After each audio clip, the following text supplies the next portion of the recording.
Welcome to the Slop Temple. We pray this video helps. You start by getting into the project because history lives in the repository. First, confirm Git is available and clone or open the existing repo, then cd to the Zepto source folder. Once inside, make a quick backup branch to avoid accidental changes. After that, fetch remote refs so you have the latest commits.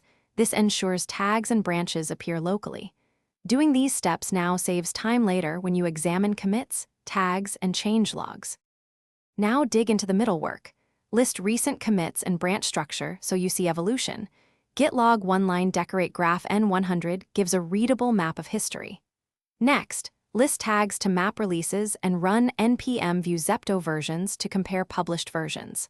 For specific file changes, use git log follow and git blame to understand when and why lines changed. Once done, correlate commits with changelog entries or release notes to finish by inspecting the exact state you need. Check out the target tag or commit into a work branch and read associated changelog or release notes to confirm behavior. If you must apply or revert changes, cherry-pick commits or create a revert commit on your branch. Test locally before pushing. If history appears incomplete, make sure you fetched all remotes and pruned stale refs.